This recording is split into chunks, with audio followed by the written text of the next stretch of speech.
ada video yang viral bahwa adapun dalam video itu Pak Menteri secara langsung bertanya, yang katanya bertanya kepada warga, apakah pertambangan ini kita lanjutkan atau kita hentikan, dan mayoritas di situ menjawab untuk dilanjutkan. Tapi harus dilihat faktanya bahwa yang menjawab pertanyaan dari Pak Menteri itu adalah karyawan PT Gak Nikel yang bekerja di sana, bukan masyarakat adat itu sendiri. Benar kawan-kawan?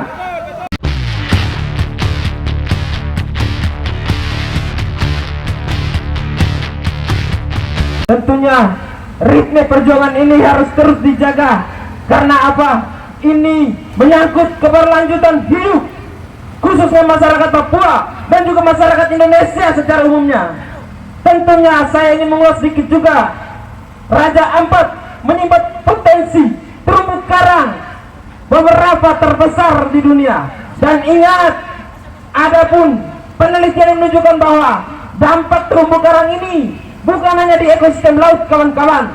Terumbu karang selain sebagai tempat kehidupan biota laut, tetapi juga sebagai sarana untuk mencegah pemanasan global.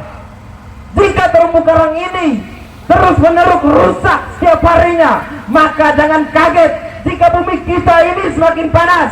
Dan juga saya tekankan di awal tadi bahwa Papua merupakan penyumbang oksigen terbesar kedua di dunia. Ingat, aktivitas pertambangan bukan hanya mengeruk tanah, tetapi juga sebelum tanah dikeruk, tentunya ada pembabatan hutan yang terjadi di sana. Dan kita lihat, pemerintah hari ini juga saya katakan tidak clear. Kenapa saya katakan demikian? Karena baru-baru ini juga keluar statement dari Kementerian Kelautan dan Perikanan yang mengatakan memohon kepada Pak Prabowo Subianto untuk segera menghentikan berbagai aktivitas tambang di Papua. Namun keputusan yang diambil memang sudah benar. Adapun pemerintah mencabut 4 iup tambang di sekitaran Pulau Raja Ampat, tapi terkhusus PT Gak Nikel tidak dicabut secara permanen karena katanya akan diinvestigasi lebih lanjut terkait dampak lingkungannya. Dan sekarang pertanyaannya adalah, apakah investigasi ini akan berlangsung berapa lama, dan juga bagaimana nanti dengan hasilnya? Tentunya kami sebagai perwakilan masyarakat menuntut tegas agar segala upaya atau kebijakan atau langkah yang diambil pemerintah harus berdasarkan asas demokrasi, di mana keputusan semua pemerintah harus dipublikasikan kepada rakyat secara luas. Karena apa kawan-kawan? Jika aspek hukum sudah dilanggar, kita lihat juga aspek ekologisnya. Tadi juga sudah ditekankan beberapa poin, di mana secara ekologis dan secara kehidupan masyarakat adat di Papua, adapun aksi masyarakat yang sejatinya adalah masyarakat yang mendiami kawasan Raja Ampat, suku adat Boy dengan tegas menolak tidak boleh ada tambang di kawasan kami. Karena apa? Kita lihat dari hal kecil, nelayan yang ingin pergi mencari ikan saja aktivitasnya terhalang. Dan jika tambang ini terus dilakukan, maka ekosistem laut akan tercemar. Jika ekosistem laut tercemar, maka ikan-ikan, terumbu karang, dan seluruh biota laut akan mati secara perlahan. Dan juga mungkin adapun langkah yang diambil oleh Kementerian SDM itu sendiri, bahwa beliau turun langsung untuk melihat secara detail bagaimana aktivitas tambang ini. Dan juga ada video yang viral bahwa adapun dalam video itu Pak Menteri secara langsung bertanya, yang katanya bertanya kepada warga, apakah pertambangan ini kita lanjutkan atau kita hentikan, dan mayoritas di situ menjawab untuk dilanjutkan. Tapi harus dilihat faktanya bahwa yang menjawab pertanyaan dari Pak Menteri itu adalah karyawan PT Gak Nikel yang bekerja di sana, bukan masyarakat adat itu sendiri. Benar kawan-kawan? Dan itu adalah fakta yang sangat disayangkan, bahwa kementerian menggunakan alat media sosial untuk memanipulasi publik. Ini juga tuntutan tegas bahwa publik harus secara detail dan teliti menyikapi dan melihat edukasi yang diberikan lewat media sosial. Jika Raja Ampat ini ditolak memang benar, kita lihat juga tagar Save Raja Ampat, Papua bukan tanah kosong, menjadi viral dalam beberapa hari. Karena apa? Karena ini adalah perlawanan kolektif.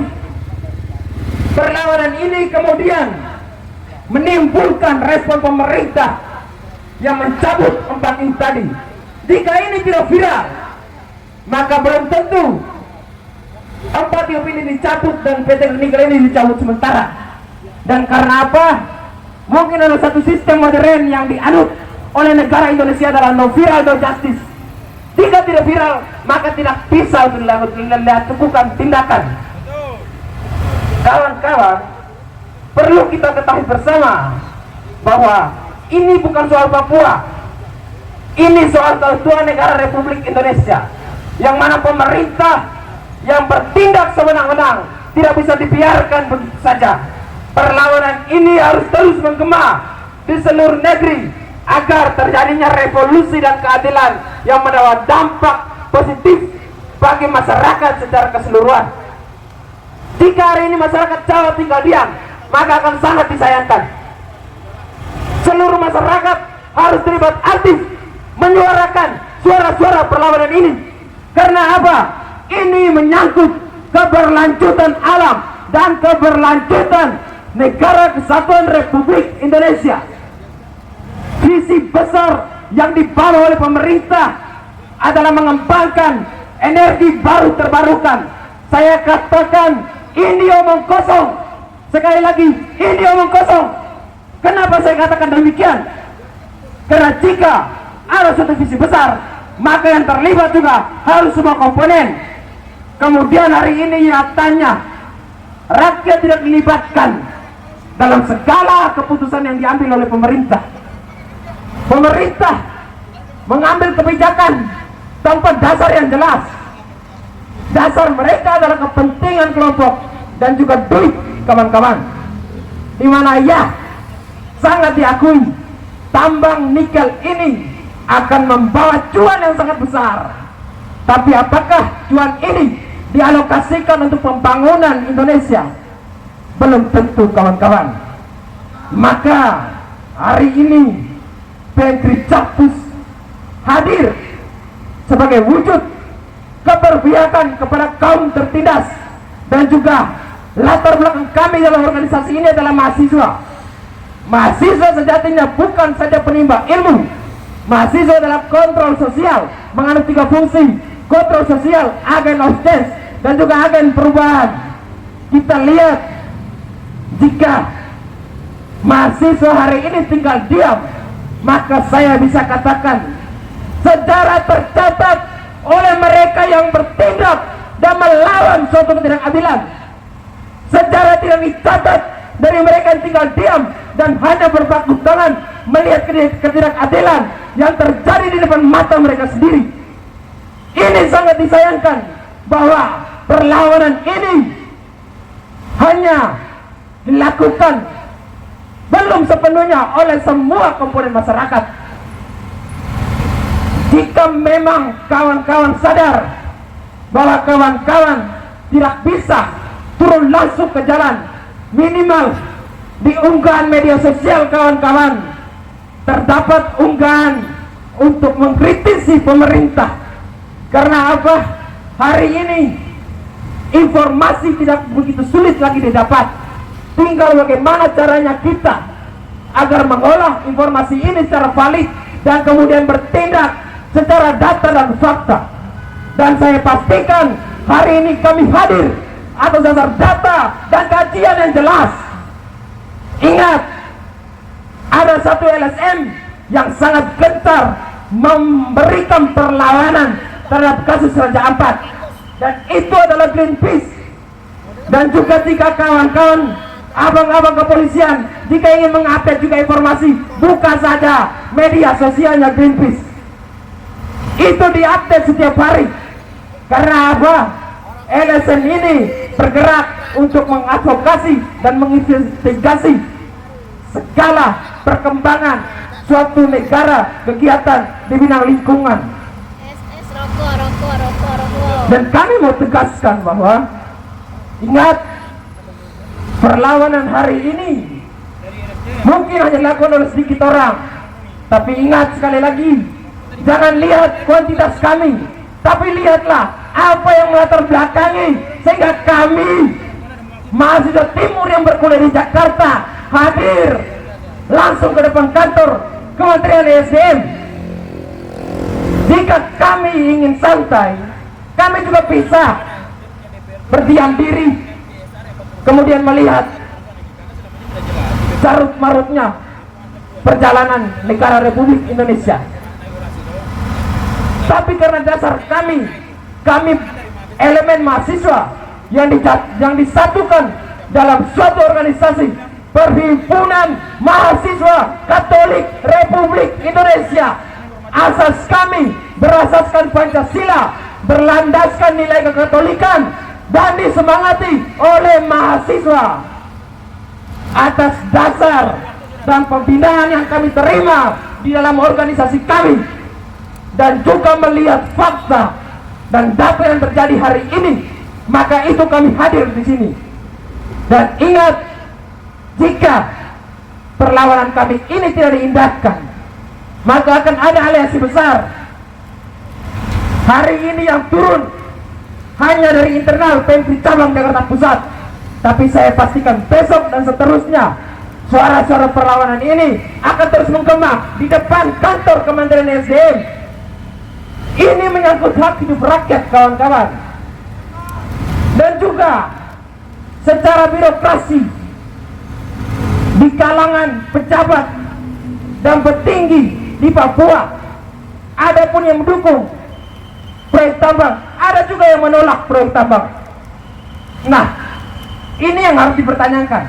Apakah mereka yang mendukung ini, mendukung proyek tambang PT Gak Nikel ini, sudah catat moralnya dan sudah disusupi oleh uang atau sebagainya?